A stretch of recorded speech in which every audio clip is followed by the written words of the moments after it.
अब हम एक्सरसाइज 4.6 का क्वेश्चन 11 स्टार्ट करने जा रहे हैं।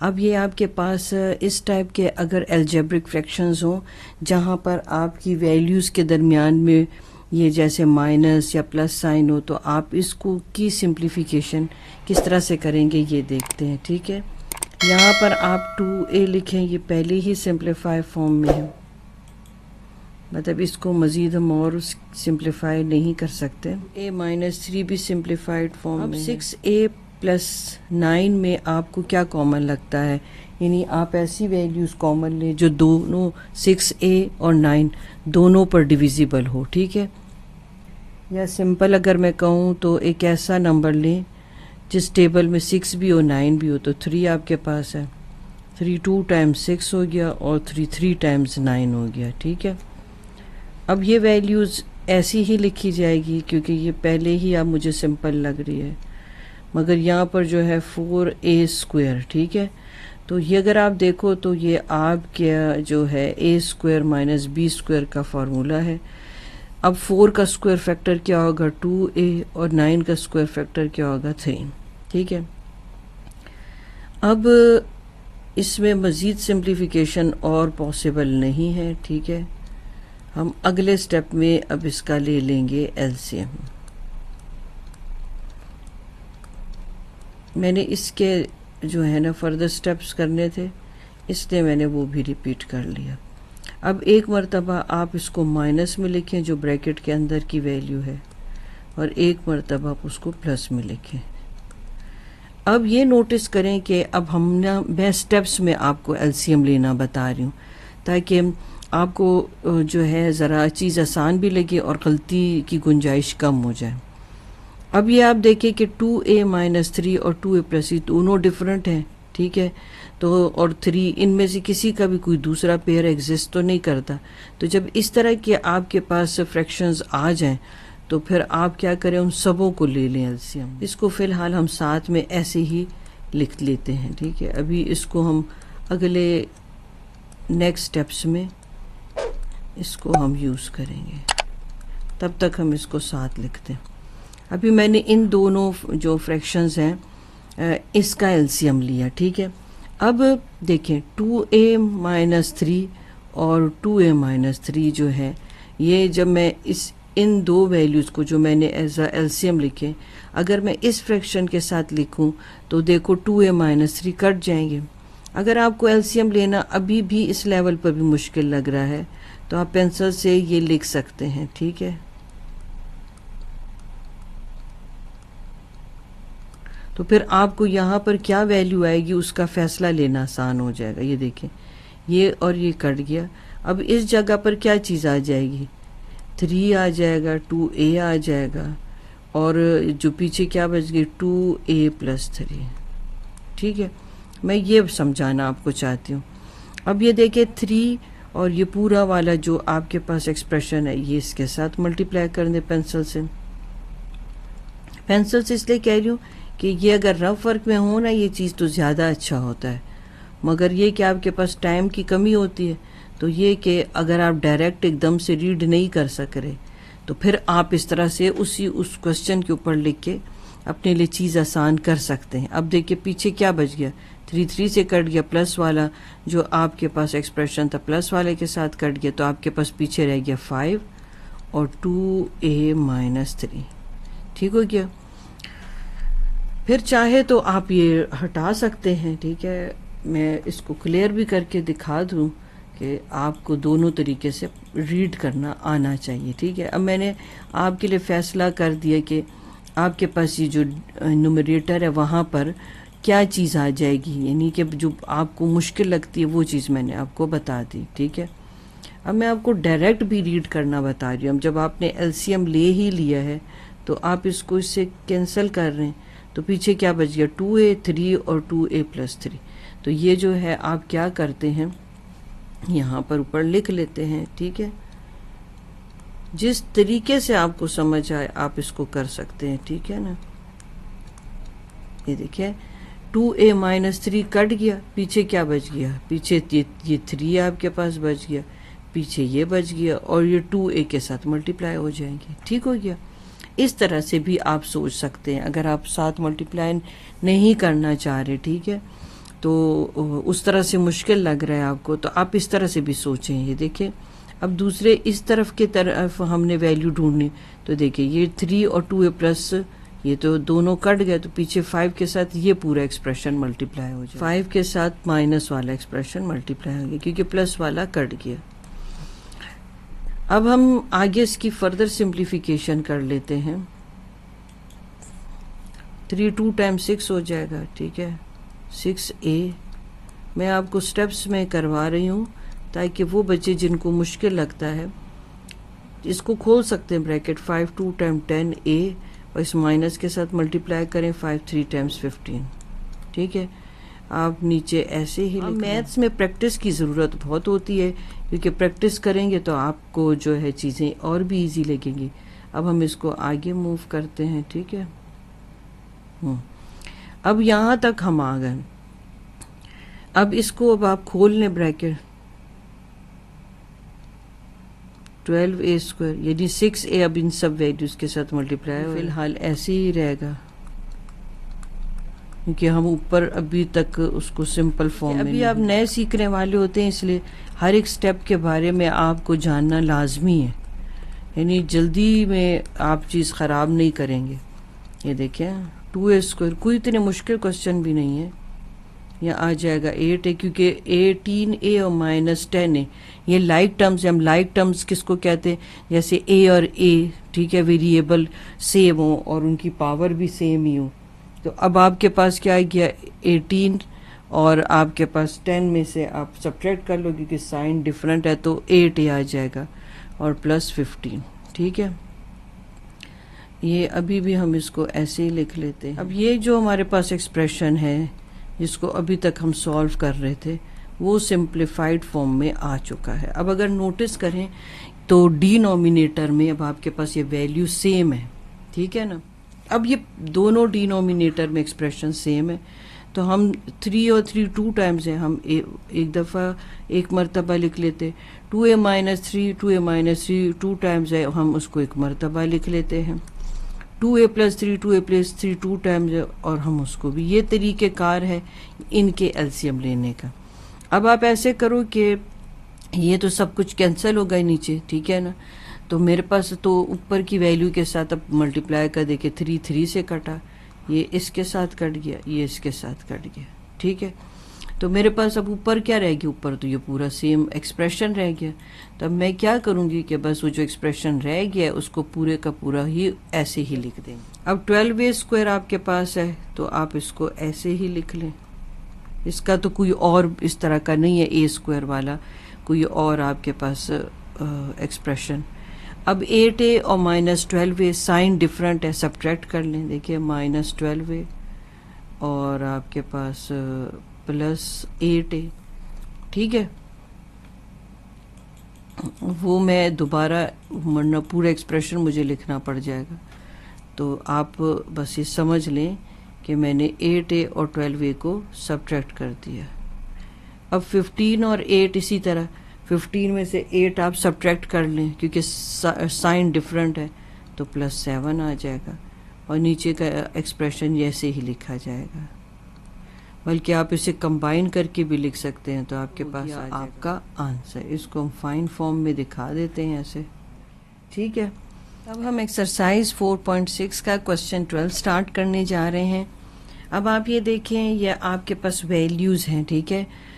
जैसे 5 है, फिर 5 के नीचे डिनोमिनेटर में ये एक्सप्रेशन है। अब पहले जो आपके पास डिनोमिनेटर में एक्सप्रेशन है आप उसको ऑर्डर में लिख लें, यानी कि जो स्टैंडर्ड फॉर्म है क्वाड्रेटिक इक्वेशन का, ठीक है। ये देखें आप उसको ऑर्डर में लिखें, डिसेंडिंग ऑर्डर में लिखें। उससे ये होता है ज़रा क्वेश्चन जब आप सॉल्व कर रहे होते हैं तो सोल्यूशन निकालना आपके लिए थोड़ा इजी हो जाता है, ठीक हो गया। अब देखें 18 को 5 से मल्टीप्लाई करें आप, ये माइनस साइन के साथ भी आप मल्टीप्लाई करेंगे, ठीक है। अब 18 को 5 से आपने मल्टीप्लाई किया तो आपके पास माइनस 90 आ गया। अब आप ऐसे फैक्टर्स ढूंढे कि मल्टीप्लिकेशन से माइनस 90 दे और प्लस या माइनस करने से आपको मिल जाए +1, ठीक है। ये आपके पास 10 और 9 सबसे अच्छे फैक्टर्स हैं, ठीक है, +10 और -9। अब देखिए सब्ट्रैक्ट करें तो +1 आता है और मल्टीप्लाई करें तो आपके पास क्या आ जाता है, +10 और -9 90। अब रफ वर्क में पूरा काम कंप्लीट करके जाएंगे, फिर आपने बस वहाँ फैक्टर्स लिखने होंगे। पूरे काम का मतलब ये कि बाज़ बच्चे ये साइन जो लिख लगाते हैं ना, जैसे मैंने +10 और -9 लगाए, ये साइन गलत यूज़ करते हैं, जिसकी वजह से जब आप यहाँ पे लिखने के लिए अपने पेयर्स लाते हैं तो वो आप गलत लिख लेते हैं, ठीक है। तो वो रफ वर्क सिखाया इसीलिए जाता है कि आपकी इस चीज़ पर कमांड हो जाए। अब देखें 2 टाइम 4, यानी ये 2 से मल्टीप्लाई होगा तो 2 टाइम्स क्या हो जाता है, 4 हो जाता है। अब मुझे ऐसे नंबर बताएं कि मल्टीप्लिकेशन से तो मुझे 4 दे, मगर प्लस करूं तो मेरे पास आ जाए +5, ठीक है। तो अब ऐसे क्या नंबर हो सकते हैं, 4 × 1 है, ठीक है, 4 और +1 तो 5 हो गया आपके पास। तो साइन दोनों का पॉजिटिव ही होगा। ये देखिए +4x और +1x, ये आप इस 5x की जगह फैक्टर्स लगा रहे हैं, +2, यहाँ पर आप 1x की जगह फैक्टर्स लगा रहे हैं, ये आपके पास 5 हो गया। अब आप पेयर्स करेंगे, ठीक है। पेयर्स का मतलब ये होता है कि अब आप ये देखें 18x² और 10x, 9x और +5, इसी तरह 2x² +4x और x +2, इन जो पेयर्स में से आप देखें क्या कॉमन है।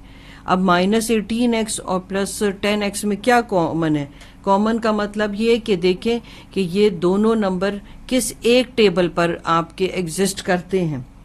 अब -18x² और +10x किस टेबल में आपके पास है, मतलब ऐसा टेबल चूज करेंगे कि दोनों नंबर उस पर डिविजिबल हों। तो आप ले लें 2x ले लें, माइनस साइन भी ले सकते हैं कॉमन, ठीक है। अब आपके पास आ गया 2x कॉमन हो गया, 2 देखिए दोनों पर डिविजिबल है, x दोनों में एग्जिस्ट करता है, मगर जिसकी पावर कम है उस x को हम भाड़ लेंगे। अब आ जाएगा -2 के टेबल में 18 कहाँ पर आता है, 2 9 टाइम 18, एक x कट गया, x आ गया। अब प्लस आ गया आपके पास 2 5 टाइम्स 10।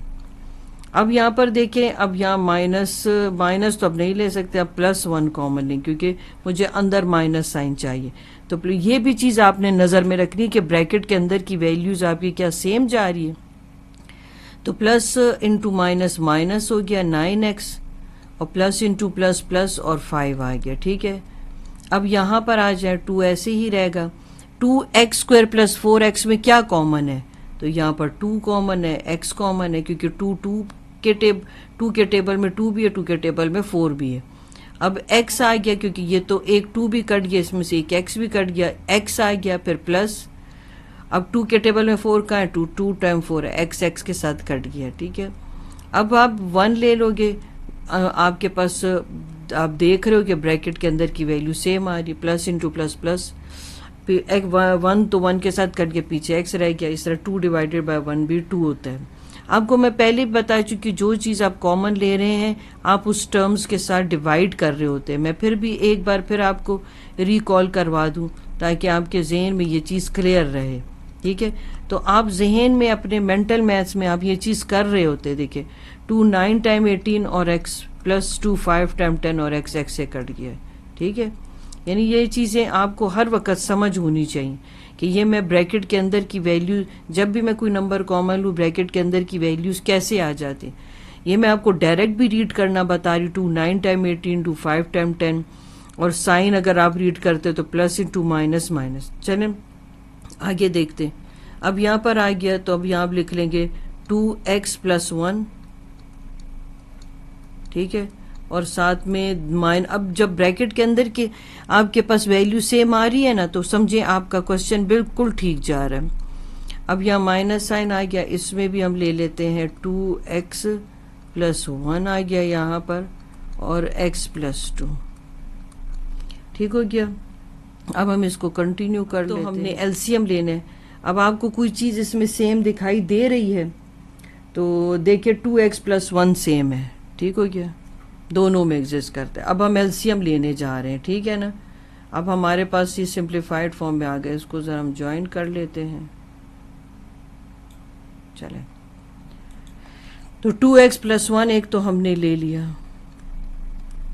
ठीक है ना। माइनस 9x प्लस 5 इसका तो कोई और इस तरह जैसा कोई और पेयर है ही नहीं, तो इसको हम ऐसे ही लिख देते, और x प्लस 2 का भी कोई दूसरा पेयर नहीं है। अब मैं फिर आपको उसी तरीके से एलसीएम तो हमने ले लिया, फैसला कर लिया। अब ये देखें, ये वाला पोर्शन इस पोर्शन के साथ, ये पोर्शन इसके साथ कैंसिल हो गया, तो पीछे क्या रह गया 5x प्लस 2 माइनस, ठीक है। मैं ये कटिंग जो है ना नीट वर्क में इस तरह छोड़ना नहीं चाहती, और आप पेपर में भी मत ऐसे करना। ये खाली मैं आपको सिखाने के लिए कर रही होती हूँ, क्योंकि आप अभी सीख रहे होते हैं, तो इसलिए आपको ये एलसीएम मुश्किल लगता है। तो मैं ये बताना चाह रही हूँ, देखें आप कैसे रीड करेंगे। ये 2x plus 1 minus 9x plus 5 आपस में कैंसिल हो गया, तो पीछे रह गया x प्लस 2, तो x प्लस 2 5 के साथ मल्टीप्लाई होगा। इस तरह यहाँ पर भी जो है मैं इसको क्लियर भी करती जाऊँ, ताकि मैं ये बताना चाह रही हूँ कि आपने नीट वर्क में ये चीज़ छोड़नी नहीं है इस तरह से। तो अब आपके पास 5 के साथ कौन मल्टीप्लाई होगा, x प्लस 2, ठीक है। अब यहाँ पर देखें, ये पूरा पोर्शन और ये पूरा पोर्शन इसके साथ कैंसिल हो गया, तो पीछे आपके पास क्या रह गया 2 एक मिनट, पीछे रह गया 9x माइनस 9x प्लस 5 रह गया है। ये देखें सही हो गया। तो ये दोनों, ये वाले पॉजिटिव वाला 2x प्लस 1 ये भी इसमें किया कैंसिल हो गया, x प्लस 2 ये भी इसके साथ कैंसिल हो गया। दूसरी चीज़ भी मैं आपको बता चुकी हूँ कि जो एलसीएम आप ले रहे हैं साथ में आप मल्टीप्लिकेटिव फॉर्म में लिखो, तो आपको खुद भी पता चल जाएगा न्यूमरेटर में क्या आ रहा है, ठीक है। अब ब्रैकेट्स खोल लें आप, ब्रैकेट्स खोलनी थी। 5x 5 2 टाइम्स 10, अब ये ब्रैकेट खुल जाएगी, minus into minus plus 18x और minus into plus minus 5 2 times 10। अब लाइक टर्म्स कंबाइन कर लें, और जो आपके पास डिनोमिनेटर में वैल्यू वैसे ही लिख लें। अब ये देखें, ये दोनों तो कैंसिल हो गए, same value opposite sign cancel हो गए। अब ऐड कर लें 18 को 5 के साथ, 23 आ जाएगा आपके पास x, और डिनोमिनेटर में आपके पास यही वैल्यू आ। अब हम नेक्स्ट क्वेश्चन देख लेते हैं। अब हम एक्सरसाइज 4.6 का क्वेश्चन 13 स्टार्ट करने जा रहे हैं। अब देखिए कौन से फ्रैक्शंस को हम कितना सिंपल और सिंप्लीफाइड फॉर्म में लिख सकते हैं। ये देखिए आपके पास पी स्क्वायर है, मैंने आपको कहा था 1 हर एक का दोस्त बन जाता है, अगर यहाँ स्क्वायर है तो यहाँ भी स्क्वायर होगा। अब अगर ये दोनों वैल्यू स्क्वायर फॉर्म में है, ठीक है, तो ये इस पर कौन सा फॉर्मूला लगेगा, ए स्क्वायर माइनस बी स्क्वायर। चाहे तो आप डायरेक्ट लिख लें, और अगर आप डायरेक्ट नहीं लिखना चाहते तो आप फॉर्मूला अप्लाई करते हुए जाएं, ठीक है। अब ये 1 प्लस क्यू आप ऐसे ही लिखेंगे। अब ब्रैकेट के अंदर की वैल्यू एक मरतबा आप माइनस साइन के साथ और एक मरतबा आप प्लस साइन के साथ लिखेंगे। आपके पास जो नीचे वैल्यू है वो ऐसे ही रह जाएगी। अब हम इसकी तरफ आ जाएंगे, अगर ये स्क्वायर है तो ये भी स्क्वायर है, इस पर भी आप वही फॉर्मूला लगाएं, ए स्क्वायर माइनस बी स्क्वायर का। ये 1 की जगह, ये क्यू की जगह। इस पी में क्या चीज़ कॉमन है, पी कॉमन है, तो आपके पास 1 प्लस पी आ जाएगा। अब यहाँ मल्टीप्लिकेशन का साइन है, ये जो 1 का स्क्वायर और माइनस क्यू का स्क्वायर है, तो ब्रैकेट के अंदर की वैल्यू एक मरतबा माइनस साइन के साथ लिखेंगे, एक मरतबा आप प्लस साइन के साथ लिखेंगे।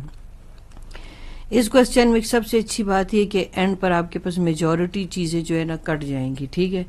यहाँ पर थोड़ा सा आपको वर्किंग करनी पड़ेगी। अब आप देखें 1 के नीचे कुछ नहीं तो 1। अब ये देखें, या आपके पास अलजेब्रिक फ्रैक्शन आ गया, तो इस फॉर्म में अगर आपके पास एक्सप्रेशन हो तो आप कैसे सिंप्लीफाई करेंगे, आप एलसीएम ले लेंगे। आपने तो डिसाइड कर लिया, यहाँ तो 1 है, यहाँ 1 माइनस पी है। अब आप ये सोच रहे होंगे कि 1 के साथ क्या होगा, तो आप देखें, आप रूल्स के थ्रू चलते हैं ना, जो आपने एलसीएम लिया है बस आप अपने ज़हन में रखिए, आप दोनों साइड पे मल्टीप्लाई करेंगे। अब 1 के साथ अगर ये वैल्यू मल्टीप्लाई होगी तो 1 माइनस पी आ जाएगा, ठीक है। अब ये दरमियान का साइन प्लस है, ये 1 माइनस पी कट जाएगा, तो ऊपर क्या रहेगी आपके पास पी। सिंपल तरीके से आपने एलसीएम ले लिया। अब आप आराम से यहाँ पर लिख लें 1 माइनस पी, बगैर सोचे आप अब आप लिख सकते हैं, क्योंकि मैं आपको तरीका बता चुकी हूँ। ये 1 माइनस पी इस पे कट गया, इस पे कटने के बाद आपके पास ये वैल्यू बच गई। इसकी ब्रैकेट्स खोल दें आप, ये देखिए सेम वैल्यू अपोजिट साइड खुद भी कट गया, आपके पास 1 माइनस पी रह गया। ठीक हो गया। अब जो कुछ आपके पास बच चुका है, अब आप वो कंबाइन करके लिखिए। ये देखिए कितने अच्छे तरीके से बीच में यहाँ पर कुछ चीज़ें कैंसिल हो रही हैं। देखिए दोनों आपस, तीनों एक्सप्रेशन आपके पास मल्टीप्लाई हो रहे हैं। ठीक है। अब देखिए जो तो चीज़ कटती है उसे काट दें, मत आगे लेके जाएं। ये देखिए 1 प्लस क्यू कट गया, और देखिए 1 प्लस पी, क्योंकि मल्टीप्लिकेशन का साइन है, ये ऊपर नीचे कट सकते हैं। 1 माइनस पी भी कट गया। अब कुछ और कटने के लिए बाकी है, मेरे तो ख्याल में अब और कुछ भी कटने के लिए बाकी नहीं है। तो इसका मतलब है कि आपका आंसर आ गया 1 माइनस क्यू और डिवाइडेड बाय, ये 1 लिखो ना लिखो उससे कुछ फ़र्क नहीं पड़ता, मैं आपकी आसानी के लिख भी देती हूँ, मल्टीप्लाई भी करें तो क्या हो जाएगा 1 minus Q divided by P, ये आपका आंसर है। यानी इससे मज़ीद इसको आप सिंप्लीफाई फॉर्म में नहीं कर सकते।